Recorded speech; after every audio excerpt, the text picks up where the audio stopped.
By tying in a personal story. When I was in the ICU during COVID, writing legislation to protect my community, you were the most powerful person in this state, and you were in the governor's mansion taking a $5 million deal. Do you regret taking the $5 million, and will you give it back? Yeah. First of all, that's not true. Now, as expected, Mamdani did face questions about his stance on Israel. Mamdani is a democratic socialist and has said Israel's committing war crimes in Gaza, but has also said that New York's Jewish population should be protected. Do you believe in a Jewish state of Israel? I believe Israel has the right to exist. Not as a Jewish state? No, as a state with equal rights.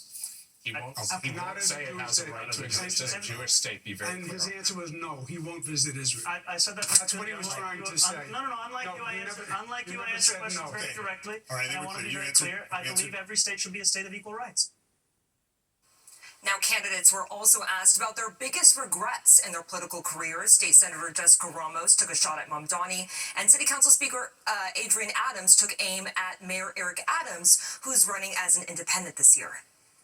I regret not running for mayor in 2021. I had been in the Senate for 2 years. I'd already passed over a dozen bills. I thought I needed more experience, but turns out you just need to make good videos. My biggest regret is believing that Eric Adams would be a good mayor for all New Yorkers. I have had to restore budget cuts from this mayor. I've had to save pre-K. Now, there is a second and final debate next week, but it will be a smaller group of candidates on the stage this time around. Well, interesting. All right, thanks, Morgan. Thank you. And you can follow the mayor's race along with Morgan every week on Politics Unusual. It airs Fridays at 6:30 on Fox 5 and Fox Local. Well, the city, New Jersey, and Westchester all have it, but could it finally be Long Island's turn to get a one-seat train ride on an Amtrak line? Okay, it's Fox 5. Jessica Formoso shows us an ambitious plan is in the works to turn that dream into reality. Amtrak is proposing a direct train service from Long Island to Washington, D.C., meaning there will be no need to transfer at Penn Station for a connecting train. I think it would be awesome to have less transfers and less commute time would be amazing. The idea was laid out during the agency's board meeting last month. Under the proposal, there would be 3 daily Amtrak westbound trains using Long Island Railroad tracks. Proposes the extension of 3 daily Northeast regional trains. And these are the trains that run between Washington, D.C. and New York City. And they would be extended to Ronkonkoma, Long Island, with stops in Jamaica and Hicksville. Amtrak says there is a demand for a one-seat railroad ride from Long Island to D.C. and also Philly and New Jersey. I think if there's a kid on Long Island who goes to Princeton, he can take the train there. If somebody needs to get to Philadelphia, they can get there without switching trains. Sam Turvey is the chair of the advocacy group Rethink NYC. He says this would be a game changer that I think will really benefit the economy and quality of life in the region. In order for this project to move forward, both the MTA and Amtrak would need to work together to make it happen, since the new route would require the LIRR tracks. The MTA owns those tracks. There are system integration issues. Amtrak uses overhead wires mostly, and Long Island Railroad is a shoe, sort of like the third rail in the subway. But they are talking about these new aero cars that should be coming online at the time they want to roll this out, that can handle either catenary or the shoe. Gerard Brinkman is the chairman of the Long Island Railroad Commuter Council. There's work that needs to be done. It's taken one of the East River tunnels out of service, and that's going to take about 3 years to complete. We reached out to the MTA for a comment, but we're still waiting to hear back.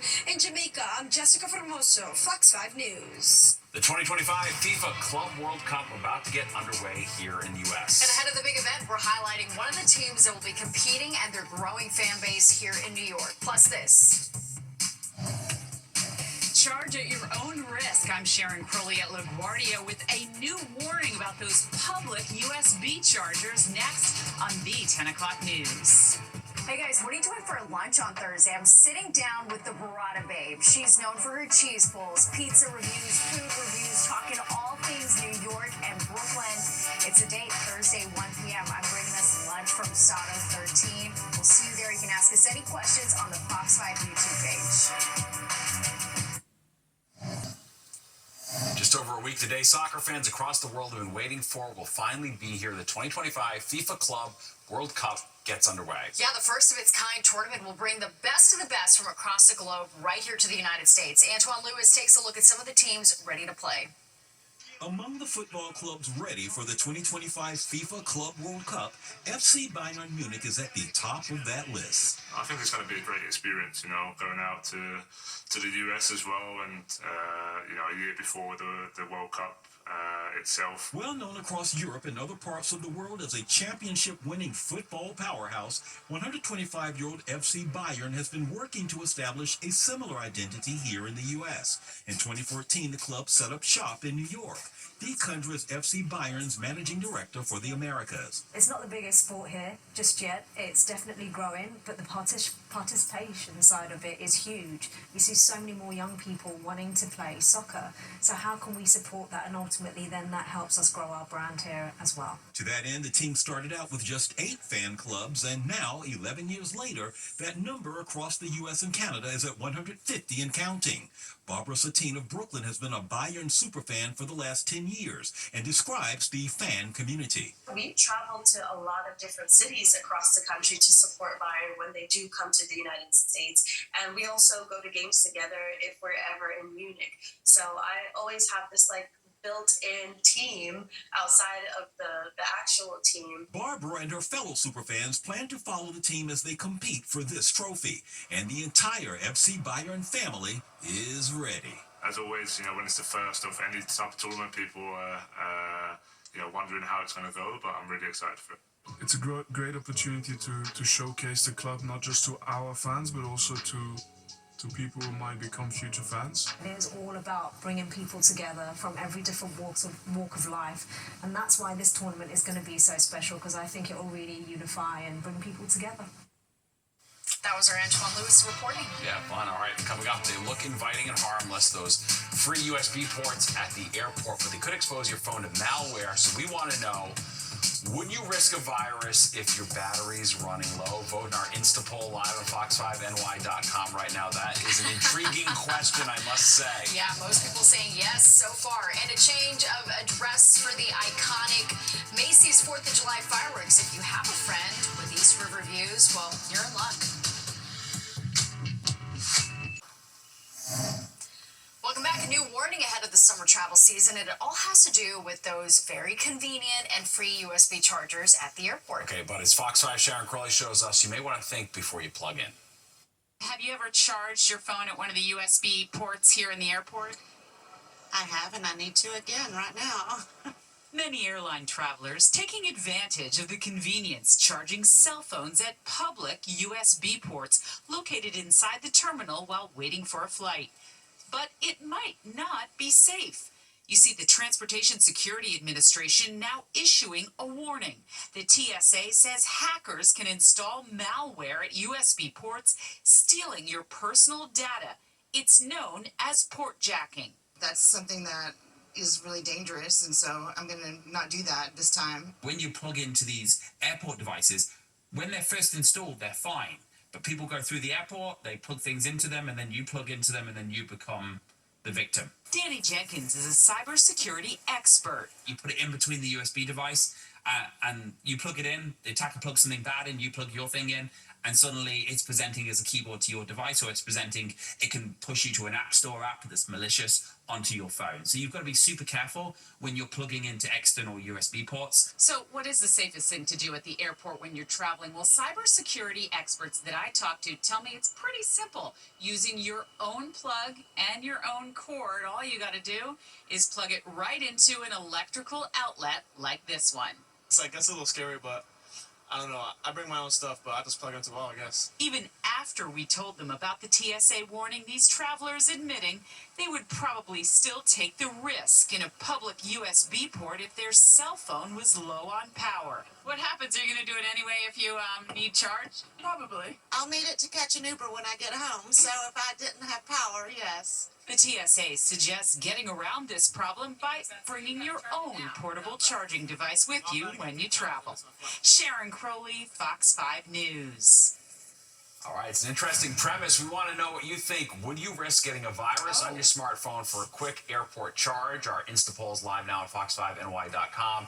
We're going to have the results at the end of the newscast. Most of you saying no, and I agree with that. Yeah. I don't want to risk anything going wrong with my phone, any viruses or whatnot. But what if your phone dies on the plane? I would make sure I found a legit charger because I don't want my phone to ever die either. I would have, I know a battery pack, so I'm traveling. I'd have like 6 of these battery packs ready to go. All right. But I know Nick always has his phone charged before he flies, so it doesn't even matter. I do. Yeah. And I plug it into the outlet, not to a USB. And you know, folks, if Steve's phone went dead, he would just I would follow. Forget it. I would follow. He would collapse. It would be an ultimate collapse. So just keep that in mind. Sure. So yeah, just be careful, right? I mean, that's kind of an obvious thing. You don't want to plug into something that's not too secure. All right. Well, we look out for helping you build that epic memory. For tempting you to dig into that delicious discovery. For encouraging you to find something new at every turn. You're welcome. And you're welcome to come see all that Maryland has to offer. This is Governor Wes Moore inviting you to shake up how you vacation. Listen, just go to visitmaryland.org and plan your trip. This summer in New York State, there's everything to love. From cityscapes to green lakes. Whatever moves you, inspires you, recharges you, you'll find it here. New York State, everything you love. Plan your summer getaway at iloveny.com. Singer Jessie J giving fans an update on her health. In an Instagram video, the singer revealed that she was diagnosed with breast cancer over 2 months ago. The 37-year-old said she went public with her diagnosis because sharing helped her receive love and support from other people, and also because she wants to show her solidarity with others battling cancer. Jessie J will undergo surgery after performing at the Summertime Ball 2025 concert in London on June 15th. Well, in a little over an hour, the new Nintendo Switch 2 will officially go on sale. Gamers have been lining up all day outside the Nintendo store at Rockefeller Center. They're also hosting a launch party tonight. Lucky players got a chance to test out the gaming system while they waited in line.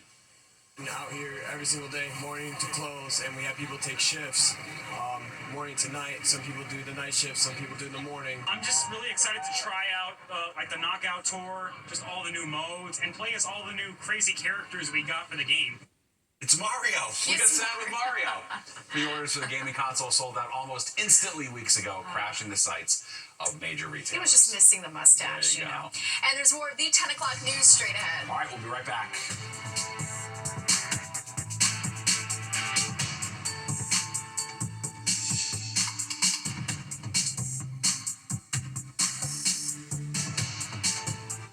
Well, the elephant in the room, check out the surprise visitor at a grocery store in Thailand caught helping himself to some snacks. All the shopkeeper could do was watch. A local ranger says the elephant is known to enter homes, but this is the first time they've been seen in a grocery store. Elephants in Thailand are forced to venture out in search of food as farmers take over more natural habits. So actually, you know, kind of a sad story. Yeah, it is. Really. Grab the food and left. Yep.